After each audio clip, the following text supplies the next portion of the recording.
What's going on? Bitches and hoes.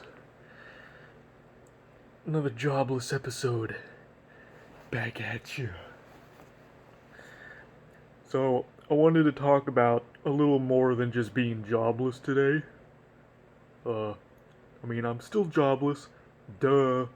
Hence the title of this video. But there's a lot that I wanted to talk about, and this may or may not be a really long video. We all know when I say something like that, this is going to wind up being a long video, so I'm just going to say this is all going to be a long video.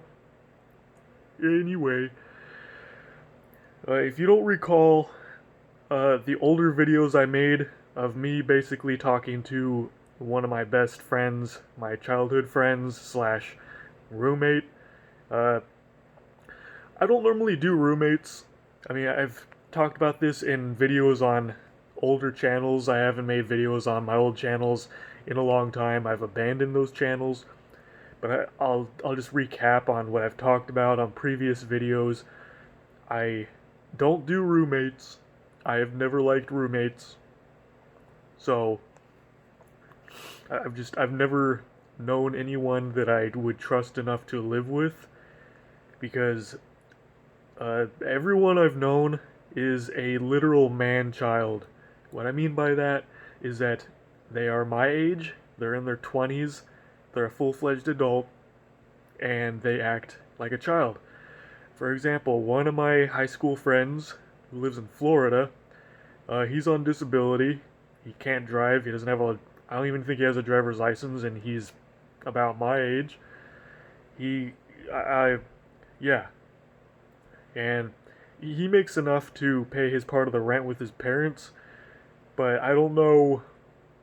Like, I'm not sure if he's someone that I would depend on. Like, I've talked to him before. We've talked about moving out and getting a place together somewhere. I don't know where, if I would move to Florida or if we would find somewhere else. Florida is extremely humid, and it's a little bit pricey depending on the area that you live in. So I feel like if we moved to Florida, we would probably be in the ghetto. And I've lived in Kansas, and it's humid enough in Kansas. Right. The humidity in Florida is 10 times worse compared to Kansas. I thought Kansas was humid enough, but no, it's even more humid in Florida, so I think the ridiculous humidity alone in Florida is gonna wind up being a deal breaker for me, because I'll wind up moving to Florida, and then I'm gonna get sick of the humidity like within like 6 to 8 months. The humidity in Kansas is a bit more mellow in comparison. Like, it does still get pretty humid in Kansas. All the times I've visited, they've all been during the summer. The last time I lived there, all the way back in 2012, it was also during the summer. I lived there the whole entire summer. We did not have the AC on in Nathan's apartment. Like, pretty much the whole entire summer I was there, he did not have the AC on at all. We just had a fan going on in the master bedroom or whatever room that we were in. I don't fucking remember. We just had a fan. That was about it. I was usually practically naked. Like, I was just walking around the whole apartment in my boxers. No homo. Because that was the only way that I could be comfortable without the AC on, because it was 100 degrees and it was very, well, I wouldn't say very humid, but it was still kind of humid. It felt a little bit swampy. Wasn't really a big fan of it, but when I was naked, it was bearable. So, yeah. Luckily, Nathan didn't give a shit, so it's one less thing I had to deal with. The most recent time that I went to Kansas was during the middle of winter, so I know how their winters are there too. The winters are kind of brutal. Luckily, it only lasts for maybe a couple months. Throughout like December, January, sometimes part of February, but especially December and January, those are the brutal winter months. So I visited around, I think, middle of December, so it was during the peak of winter. It was pretty cold. Like, it was manageable. It didn't really bother me that much. I just had my hoodie, and I wore a ski jacket over the hoodie and had long pants and gloves. The only thing that got kind of annoying was the air was very icy, so sometimes it just felt kind of annoying breathing in the very brittly cold air. So I just brought, I farted. I just brought a little scarf and I put that over my face so I wouldn't be breathing in all that icy air, and that worked fine. I didn't really mind that. So at the end of the day, the only part of me that was really cold, like really cold, were my hands. Usually when I had my gloves on, or I just put my hands in my pocket, I was fine. But other than that, like the winters, at least in December anyway, when I was there at its worst point, the winters were kind of brutal. It was icy. There was little bits of snow everywhere, but it was mostly icy. But yeah. Uh, so one of my high school friends in Florida, for example, he's one of those people that just isn't. He's an adult, but he's incapable of acting like an adult. He's one of those people that I don't think I would be able to be roommates with because I can't live with someone that can't even drive a damn car. Like, I'm gonna, normally I have a full-time job. I have my own car, I drive myself to work. The only reason why it wouldn't be that big of a deal for him is because he's on disability. It's not like it really matters if he needs a ride to get to work every day. He doesn't work. But still, like, I don't know how I would feel living with someone like that. So, another problem is, well, moving on, I'm gonna fart again. Moving on. I got another friend that lives like a city down from me. Greg. I'm just gonna say it. It's Greg. He's probably the biggest man child of all time that I personally know. No offense to him, but he's definitely not someone that I would be able to be roommates with because he just doesn't make enough money. Like, he just does a YouTube thing for a job. So that would not be enough because he just spends most of his money on like junk food and soda, video games, and Xbox membership and new video game consoles and all kinds of crap. So at the end of the day, he probably wouldn't even be able to pay his half of the rent and utilities. He also can't drive a car. He doesn't have his driver's license, and he'll probably never get his driver's license. And he lives with his mom. So the fact that he will never be able to like go out and get his own place, like we wouldn't be able to be roommates. He would be living with his mom, and I do not want to live with his mom. Not that, his mom probably wouldn't let me live there anyway, so it's not like it's really an option, but it's just an example. This is why I don't do roommates. It's just because of the simple fact that I don't know anyone that I trust enough. I don't know anyone that would be reliable enough, mature enough to live together, and they would be able to pull their own weight with their part of the bills, because I don't want to live with a freeloader. I want to live with someone who can pick up after themselves, someone who's not a slob, and someone who's not a deadbeat.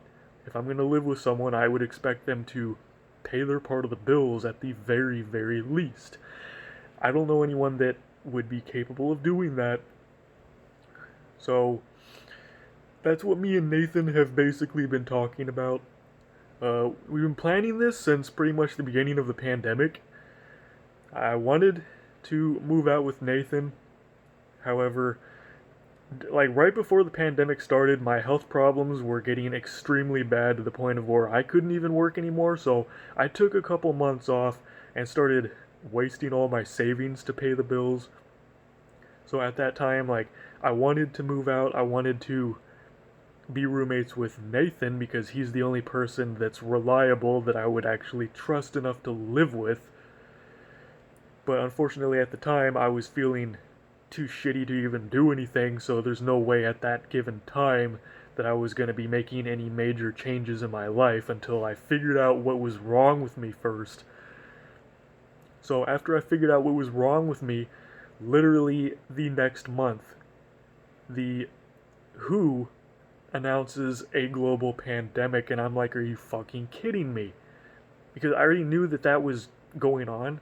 It was going on as early as like October, but I was really hoping it wouldn't have turned into what it turned into, but it did, and then that set me back.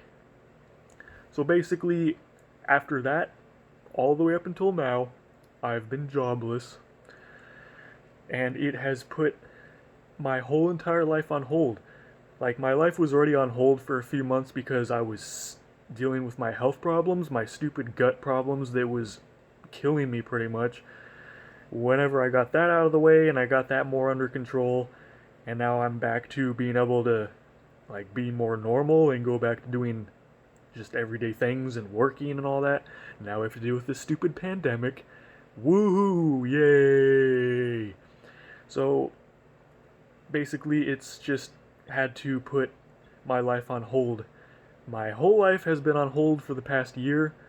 Otherwise, if it wasn't for this stupid pandemic happening, I would have already moved out.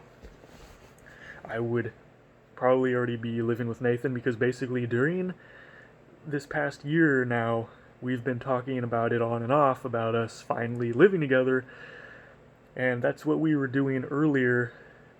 If you watched any of the previous videos of I was recording our video conversation, part of those videos we were talking about like what we were doing, what we were planning on doing, and all that. But lately we've been talking about it nonstop, so I wanted to, like, that's why I've been enlightening you on what I've been planning, because pandemic is not going to go on very much longer. I mean, I don't know when it's going to end.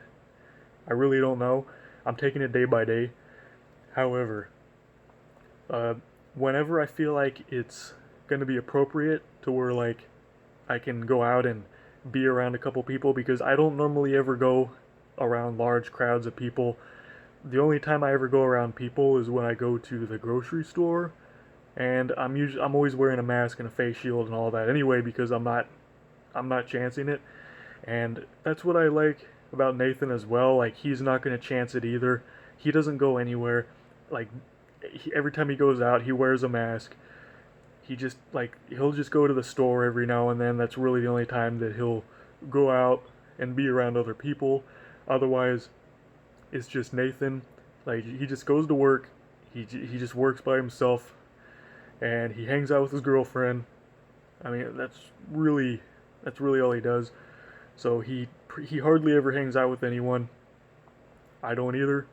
So we really have like very, very little risk of getting sick. So as this continues to calm down more over time, basically what we're doing right now, you know, as we were talking more about what we're gonna do soon, as far as me moving out there, we're gonna, you know, be living together. After, you know, as this crisis calms down more, we're gonna try and live together. He's already been getting everything set up. Like, he already practically has my room set up. It's just got a bed and a desk and a flat screen TV mounted on the wall. So I need to get a new car, because I'm not flying a plane over there. I'm gonna be driving, and it's gonna be a long drive. The piece of shit van that I have right now does not work at all. It's not gonna make it all the way over there. No way, I'm not even gonna chance it. So I've been saving up some money to try to get a new reliable car. I already have the car picked out. It's just a matter of, am I gonna be able to find it? Am I gonna be able to find this car in good condition? And then Nathan's helping me find it too, because he wants to move me out there already. He's tired of waiting. I'm tired of waiting too. I'm sick of living where I'm living. So Nathan is also helping me. He's keeping an eye out for a car, and he's gonna tell me like, ooh, should I get this? Should I go check this car out? Because, well, there's gonna be a part 2 to this, because I already told you this is gonna be a long video. So go look for part 2.